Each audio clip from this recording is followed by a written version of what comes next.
Environmental protection and sustainable development विषय पर आयोजित आज के वेबिनार में हम सबसे संबद्ध प्रोफेसर ए.के. शुक्ला जी, प्रिय doctor Shri Manoj Tibrewal Akash ji, professor B D. Tripathi ji, professor Govind Pande ji, professor A K. Mahajan ji, professor Seema Dhawan ji, professor Nisha Singh ji, doctor T Srinivasan, miss Rashmi Dixit, doctor M Caroline Maria, professor Kesari Lal Verma, शिक्षा शास्त्र विभाग के सभी सम्मानित शिक्षकगण, संचालन कर रही मैडम मारिया जोसेफ, अधिष्ठाता शिक्षा संकाय डॉक्टर प्रोफेसर संध्या गिहार,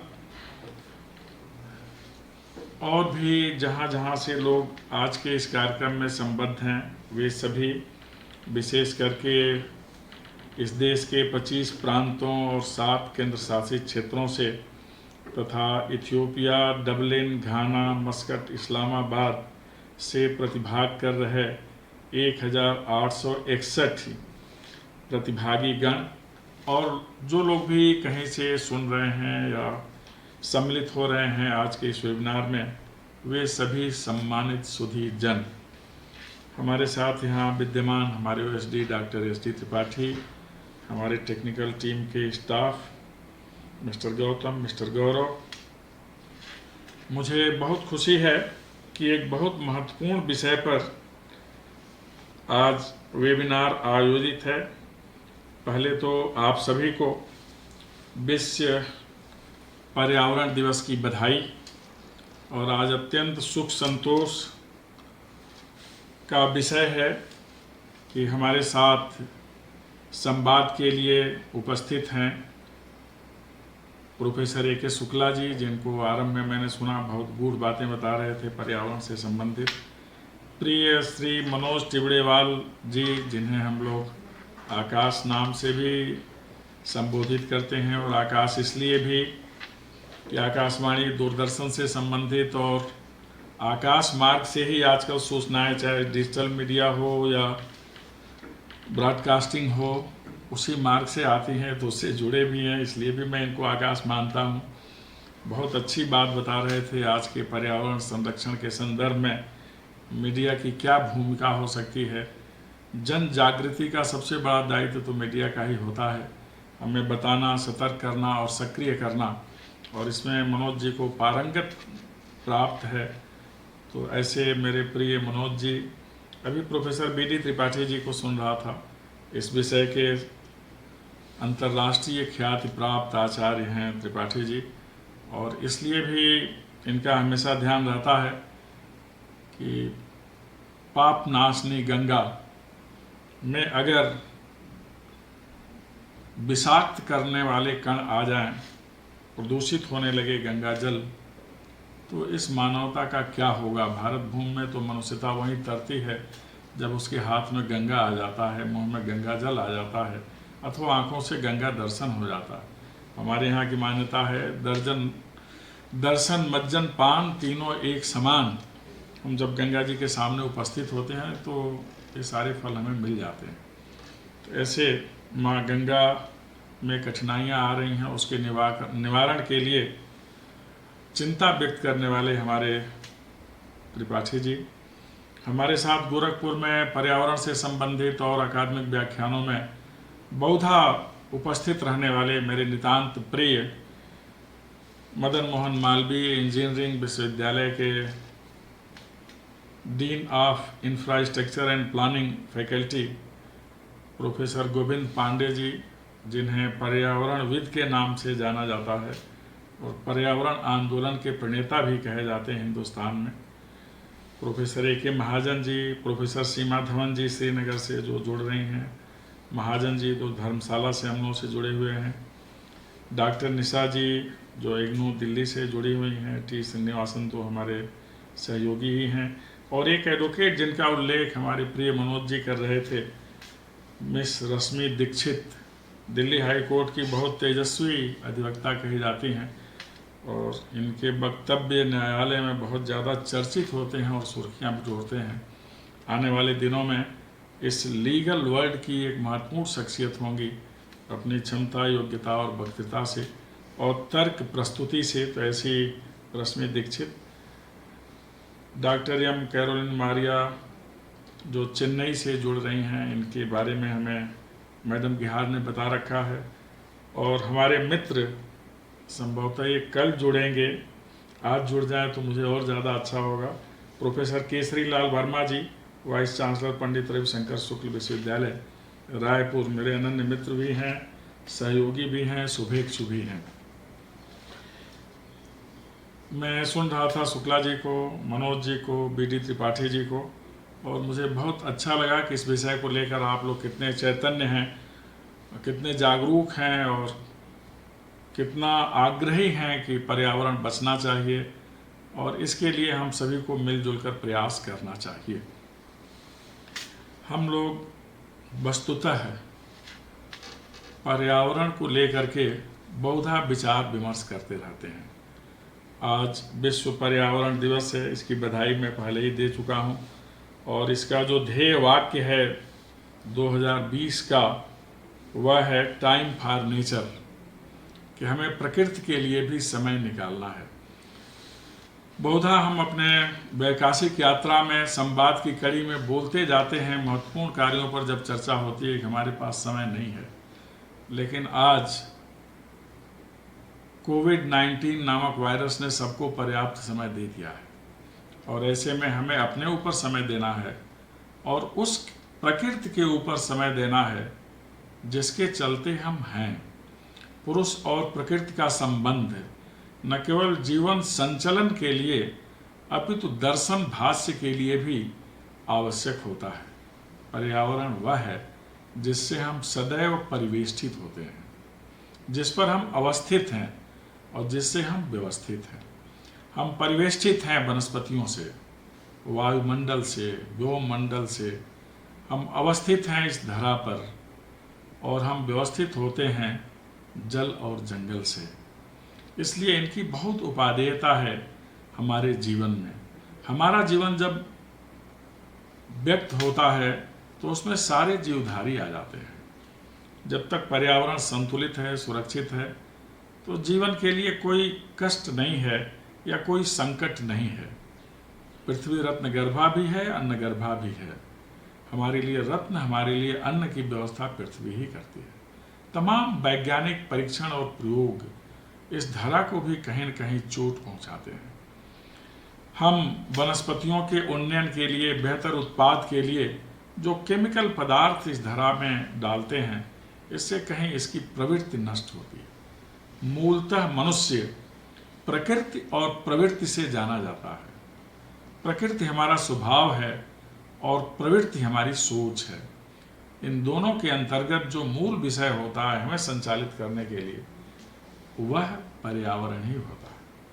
हमारी काया के बारे में 5 तत्वों का उल्लेख बीडी त्रिपाठी जी ने किया, मनोज जी ने हमारे संचार के बारे में किया, शुक्ला जी वनस्पत जगत के बारे में और पर्यावरण के यथार्थ के बारे में हम लोगों को बता रहे थे। आज की दुनिया में इसको लेकर बहुत ज़्यादा चिंता है, विशेष करके वन और वनोपज को लेकर के, जल और शुद्ध जल को लेकर, वायु और शुद्ध वायु को लेकर के। जलवायु बनता ही है जल और वायु से, जो हमारे जीवन के लिए आवश्यक है। हमने अपने विकास के लिए इतने वैज्ञानिक प्रयोग किए, भौतिक सुख सुविधाओं को अर्जित करने के लिए इतने सामान बनाए कि सब हमारे जीवन के लिए क्रमशः संकटग्रस्त होते चले गए। प्रकृति के पास हमें संरक्षित और विकसित करने के लिए बहुत सारे संसाधन हैं, लेकिन यह संसाधन हमारी आवश्यकताओं की पूर्ति कर सकते हैं, हमारी लालच की पूर्ति नहीं कर सकते। बहुधा गांधी जी भी ऐसा कहा करते हैं कि लोभ की कोई पूर्ति करने वाला न निकाय हो सकता है, न स्रोत हो सकता है, न संसाधन हो सकता है। आवश्यकताओं की पूर्ति तो होती ही रहती है। इसलिए हमें इस पर्यावरण से अपनी आवश्यकताओं के लिए प्राप्त करते रहना चाहिए और इन आवश्यकताओं को कैसे कम में हम समेट कर रखें, वो ध्यान रखना चाहिए। एक छोटा उदाहरण आपको हम घर का दे रहे हैं। हम जब कहीं घर बनाते हैं, हर आदमी के मन में होता है कि हमारे पास एक आवास हो, तो उसमें आरंभ में बहुत जगह होता है, जितने कमरे होते हैं, और हम अपने रहने के लिए आवास बनाते हैं। क्रमशः हम भौतिक संसाधनों को उसमें एकत्र करते जाते हैं। एक समय ऐसा आ जाता है कि सारा स्थान संसाधनों के लिए चला जाता है और हम कहीं किनारे में दुबक जाते हैं, और दुबकते दुबकते फिर हम बाहर चले जाते हैं। वो संसाधन हमारी आवश्यकता के लिए नहीं है, वो हमारे लोभ की पूर्ति के कारक हो सकते हैं। आवश्यकता तो कम में भी चल सकता है। धरा ने हमें सोने का स्थान दिया, हमारे पास खूब ज़्यादा क्षमता हो विषाणुओं से लड़ने की, इसका संसाधन दिया। तुलसी दल एक ऐसा पौधा जो हिंदुस्तान के हर घर में हो, ऐसी मान्यता है, और उसके पत्र में इतना ज़्यादा एंटीबायोटिक गुण है कि हम उसे अगर ग्रहण करें तो बहुत सारी व्याधियां तो हमारे पास आएंगी ही नहीं। इसीलिए तुलसी को पूजा पाठ में भी प्रयोग करते हैं। और एकमात्र पौधा जिसके पत्ते को दल कहा जाता है, तुलसी दल। इसी तरह आम है, जिसके पत्ते को पल्लव कहा जाता है, क्योंकि आम से बहुत कुछ प्राप्त करते हैं।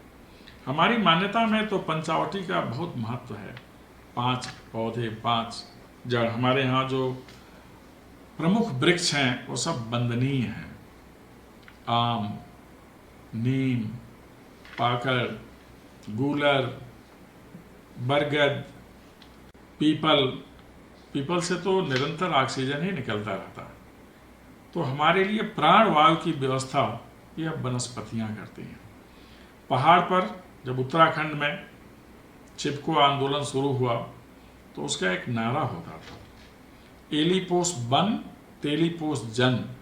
जब तक वन है तब तक जीवन है और जन है।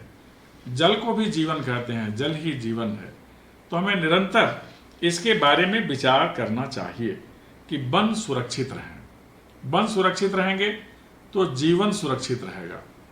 जीवन सुरक्षित रहेगा तो जितने प्राणी हैं उनका महत्व हम समझ सकेंगे, उनसे हम संवाद कर सकेंगे। बहुत सारी आपदाओं से बचने का उपाय इस बायोडाइवर्सिटी में अवस्थित जीव जंतु हैं। अचानक चूहे घर से निकल के भागने लगे तो समझ लेना चाहिए भूकंप की स्थिति आने वाली है।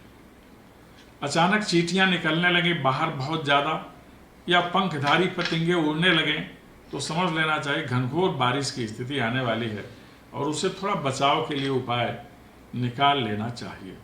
ये सारे अचानक पक्षियां बोलने लगे तो समझ लेना चाहिए कि कोई घातक जीव उस क्षेत्र में टहल रहा हो।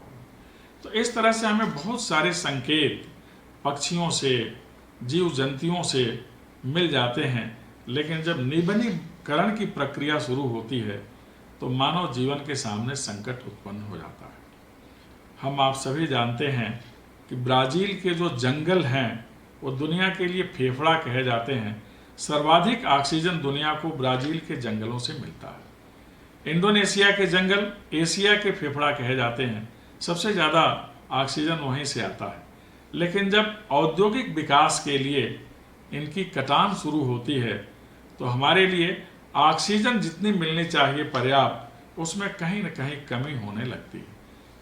ये मैंने महाद्वीपों के बारे में बताया, 2 देशों के बारे में। हर देश में इसी तरह वन संपदा, ऑक्सीजन जिसे प्राणवायु कहते हैं, उसका प्रमुख कारक है। उसका हमें संरक्षण करना चाहिए। जो जल के स्रोत हैं वह सुरक्षित रहें। आपने कई देशों के बारे में सुना होगा। मैं एक छोटा उदाहरण ऑस्ट्रेलिया का बता रहा हूँ, और इसको मैं माँ गंगा से जोड़ने वाला हूँ। गंगोत्री से गंगा सागर तक की यात्रा के क्रम में वहाँ जितनी नदियाँ हैं ऑस्ट्रेलिया में, आप उसमें कोई कागज़ का टुकड़ा भी नहीं डाल सकते। वहाँ साथ में चलता हुआ वहाँ का व्यक्ति आपको बताएगा कि हमारी जीवन दायिनी सरिता है, और इसमें जो जीवन दायिनी है आप कोई ऐसा चीज़ नहीं डाल सकते। ये हम सबको सीखना चाहिए।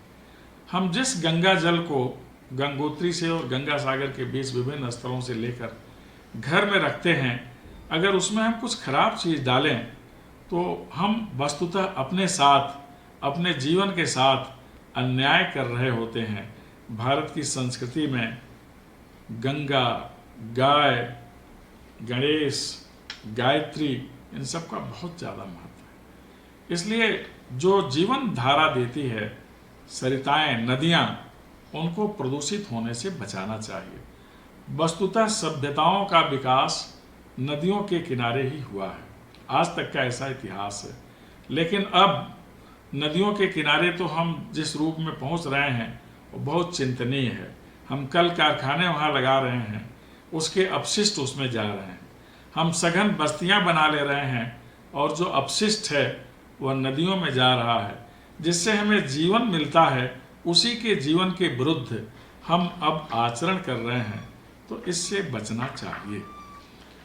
वायुमंडल में जो धुएं उठते हैं उसका कितना बुरा प्रभाव है हम आप सभी जानते हैं। दिल्ली में बिना समय के धुंध हो जाए पराली जलाने से लेकर अथवा किसी और कारण से, यह चिंता का विषय होता है। इन सब पर हमको विचार करने की ज़रूरत है। हमने प्रकृति के साथ बहुत ज़्यादा परिहास किया है। हमने विनाश के तमाम साधन उत्पन्न कर लिए हैं। जिसे हम विकास मानते हैं, वस्तुतः वह हमारे विरुद्ध ही जाता है। हमने बहुत ज़्यादा प्लास्टिक का भी प्रयोग किया है। अब प्लास्टिक एक ऐसा पदार्थ है जो जल्दी नष्ट ही नहीं होता। इसलिए अब पूरी दुनिया में कोशिश हो रही है कि हम प्लास्टिक मुक्त जीवन का अभ्यास डालें, और उसके लिए वनस्पतियां हमारे लिए सहयोगी हैं। वनस्पतियां तभी सहयोग करेंगी जब हम व्यापक पैमाने पर पौधरोपण करेंगे। जहाँ भी हमारे आसपास वनस्पतियां हैं, अगर उन्हें हटाना है तो उसी मात्रा में उन्हें कहीं लगा भी देना है, ताकि संतुलन ना बिगड़े।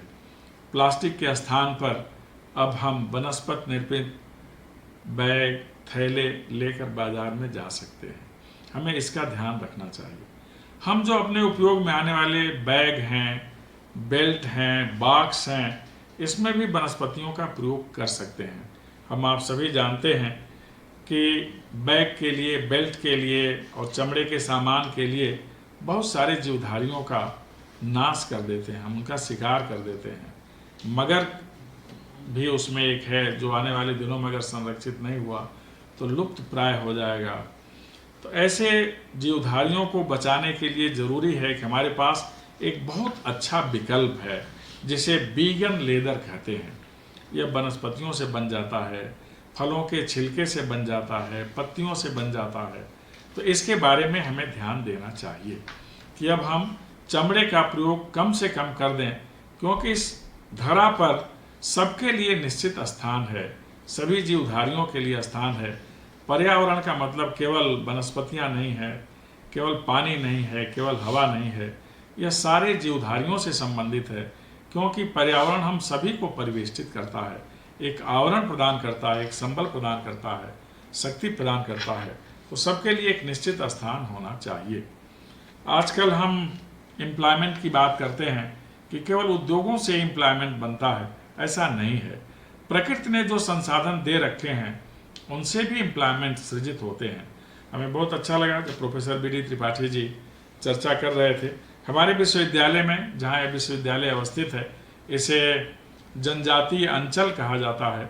बहुत ज़्यादा वन हैं, बहुत ज़्यादा वनौषधियाँ हैं, बहुत वनोपज भी है, जिनसे यहाँ का कार्यभार चलता है। यह उस रेयर क्षेत्रों में है जहाँ अभी साल के वन बचे हुए हैं। एक ऐसा वन क्षेत्र जहाँ से नदियों को निकलने के लिए ग्लेशियर की ज़रूरत नहीं होती। नदियाँ पहाड़ के शिखर से इन वनस्पतियों के कारण स्वतः निकलने लगती हैं। इस पर भी हमें काम करना चाहिए कि हमें शुद्ध जल वनस्पतियों की जड़ से मिल जाता है। जैसे प्राचीन काल में अभी विद्यमान है बहुत क्षेत्रों में कंद मूल, जो 100 वर्ष तक जिंदा रखने के लिए बहुत ज़्यादा सक्षम है, उसकी प्राप्ति होती थी। हमें इन क्षेत्रों के बारे में भी विचार करना चाहिए। इनकी पत्तियों से हम खाने का पात्र तैयार करते हैं, ऊर्जा मिलती है, ईंधन का भी काम करते हैं। यह सब हमें देखना चाहिए। कोदो है, पुआल आप सभी जानते हैं। सोने के लिए जाड़े में गर्म बिस्तर के लिए जितना पुआल महत्वपूर्ण है, उससे ज़्यादा तो कोई साधन हो ही नहीं सकता। पुआल और रुई के गद्दों का हमें प्रयोग करना चाहिए। हम जो आजकल तैयार गद्दे ले रहे हैं वो हमारे स्वास्थ्य के लिए बहुत अनुकूल नहीं है। हम जितना प्रकृति के समीप होंगे उतना ही हम सुरक्षित रहेंगे। आज के वायरस ने इस चीज़ को समझा दिया है कि हमें प्रकृति के ज़्यादा करीब होना चाहिए, प्रकृति के उपादानों पर ज़्यादा बल देना चाहिए। और हम जिस समाज के सदस्य हैं वहाँ तो निरंतर पर्यावरण का बंधन होता रहा है। हमारे यहाँ शांति पाठ की शुरुआत ही इसी तरह से होती है। ओम दौ शांति अंतरिक्षम शांति पृथ्वी शांति आपा शांति औषधेय शांति वनस्पतिय शांति। उसके बाद फिर विश्व देवा शांति करते हैं। हम वनस्पतियों का, औषधियों का, वायु का, पृथ्वी का सबका पहले नमन करते हैं, फिर कोई पुण्य कार्य आरंभ करते हैं। यह हमारी विशेषता है, हमारी मान्यता है। इसीलिए हमारे यहाँ प्रकृति बंधन का विधान है। हम सबको इसके बारे में सोचना चाहिए। इस वेबिनार का एक हिस्सा है जिसे सस्टेनेबल डेवलपमेंट कहते हैं, सतत विकास। हमारे यहाँ ईशावास्योपनिषद है, उसमें एक छोटा सूत्र है, तेन त्यक्तेन भुंजीता माँ गृधः कस्वित् धनम। हम जो भी प्रकृति ने दिया है उसका उपभोग करें, लेकिन आने वाली पीढ़ी को लिए भी हम उतना ही छोड़ जाएं। अर्थात हम कहीं से वनस्पतियां ले रहे हैं तो उनके बीज वहाँ रोपित करें, ताकि आने वाली पीढ़ी को भी इसका सुख मिल सके। वस्तुतः हम इस धरा के संरक्षक हैं, इस धरा के शोषक नहीं हैं। हमें संरक्षक भाव रखना चाहिए। सारे शुभ कर्मों पर, महत्वपूर्ण तिथियों पर अपने किसी पूर्वज का स्मरण कर रहे हैं, या अपने किसी संस्था का हम वार्षिकोत्सव मना रहे हैं अथवा जन्मदिन मना रहे हैं, उस दिन हमें पौधरोपण अवश्य करना चाहिए। मनोज जी ने बहुत अच्छी बात की और इसका सभी को ध्यान रखना चाहिए। हमें बहुत कुछ मिलता है, आवरण भी, वस्त्र भी। बहुत सारे अच्छे वस्त्र जो होते हैं वनस्पतियों से ही आते हैं। प्राचीन काल में भी इसका विधान था, जिसे हम बलकल वस्त्र कहते हैं। केले की पत्तियों से, वृक्षों की छाल से बन जाते थे। और हम ज़्यादा सुखी रहते हैं तब जब हम सिल्क और सूत के वस्त्र का प्रयोग करते हैं, जो हमारे पर्यावरण के सर्वथा अनुकूल है। हर समाज में ऐसा होता है कि वहाँ के पर्यावरण के अनुकूल बहुत सारी वनस्पतियाँ हैं जिसका प्रयोग करना चाहिए। हमने तेज़ी से भागती हुई दुनिया में खाने के तेज़ी के साधन भी सुलभ करा लिए, जिन्हें जंक फूड के नाम से जाना जाता था। यह जाकर के बाद में हमारे जो श्वसन प्रक्रिया है, पाचन प्रक्रिया है, सबको प्रभावित किया इसने। इसलिए स्थानीयता में प्राप्त जो अन्न है उसका पोषण करना चाहिए, उसका ध्यान करना चाहिए, उसे ग्रहण करना चाहिए। बहुधा मैं इसकी चीज़ की चर्चा भी करता हूँ कि हमारे देश में तो जिसे कहा प्योरेस्ट, सेफेस्ट, बेस्ट और चीपेस्ट भोजन है, जो सबसे ज़्यादा त्वरित है, लिट्टी चोखा, सत्तू।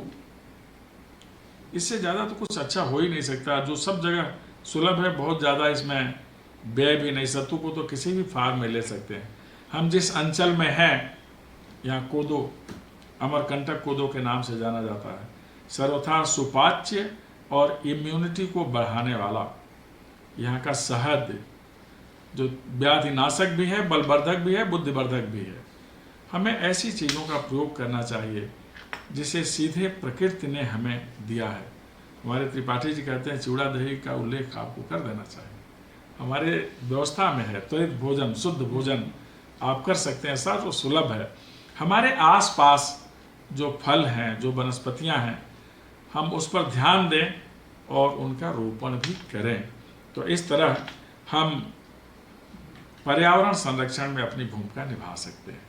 और आने वाली पीढ़ी के लिए आजकल सतत विकास पर बहुत ज़्यादा बल दिया जाता है। कई नए पद आजकल सृजित हैं, हरित क्रांति, हरित राजनीति, हरित विकास। हमें इन सब का ध्यान रखना चाहिए। अन्न में ज़्यादा उत्पादन हो, लेकिन जैविक खाद के साथ। केमिकल का प्रयोग कम से कम करें। वन का एक निश्चित प्रतिशत हर देश में हो, हर समाज में हो, हर परिवेश में हो, इसका हमें ध्यान रखना चाहिए। भूगर्भ जल को हम दूषित ना करें, इसके लिए वैज्ञानिक सोच और साधन दोनों विकसित और तैयार करने की ज़रूरत है।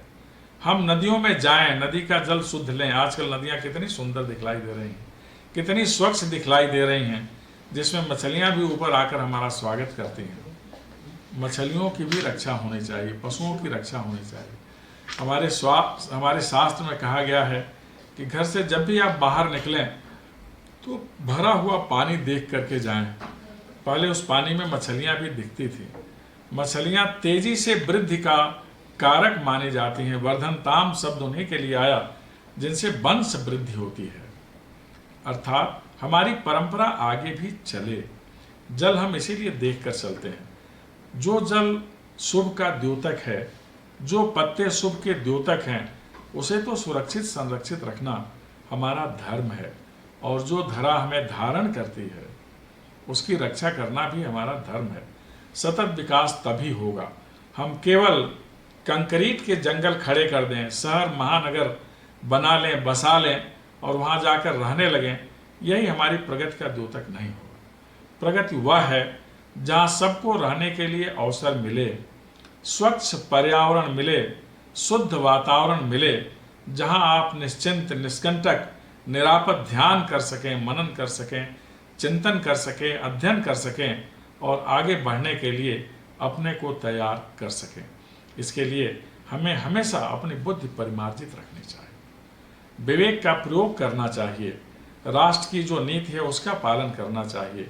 आज अगर हम इस वैश्विक आपदा जिसका नाम कोरोना है, उसके विरुद्ध लड़ रहे हैं अपने यशस्वी प्रधानमंत्री मोदी जी के नेतृत्व में, तो इस लड़ाई में कहीं न कहीं हमारा जो प्रकृति क्षेत्र है उसका भी बहुत बड़ा संबल है हमारे साथ। हमें प्रकृति का बंधन करना चाहिए, पर्यावरण का रक्षण करना चाहिए और विकास की दशा प्रकृति को समीप रख करके ही करनी चाहिए।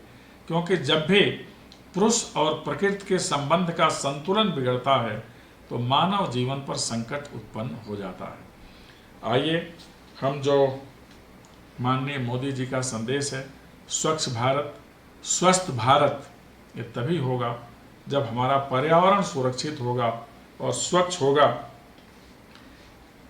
इस अभियान को लेकर के आगे बढ़ें और आने वाले दिनों में दुनिया को संदेश दें कि प्रकृति के संरक्षण में ही हम सुरक्षित हैं।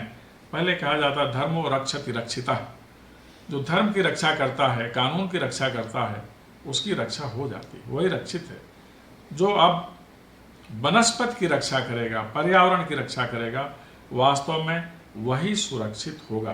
तभी आपको पर्याप्त जल मिलेगा, शुद्ध जल मिलेगा, सागर भी प्रसन्न रहेगा, व्योम भी प्रसन्न रहेगा, यह धरा भी प्रसन्न होगी। ऐसी स्थिति लाने के लिए हमें निरंतर योगदान करना चाहिए और अब विकास की एक नई इबारत लिखनी चाहिए कि हमारा विकास प्रकृति के साथ। आप सभी ने ध्यानपूर्वक सुना, इसके लिए बहुत धन्यवाद। और इस विभाग को भी धन्यवाद, विशेष करके प्रोफेसर गिहार को धन्यवाद जिन्होंने आयोजन किया, और यहाँ हमारे साथ बैठे प्रोफेसर ए के शुक्ल जी और प्रिय डॉक्टर राघवेंद्र मिश्र जी जो सुन रहे हैं, इन सभी को बहुत बहुत धन्यवाद।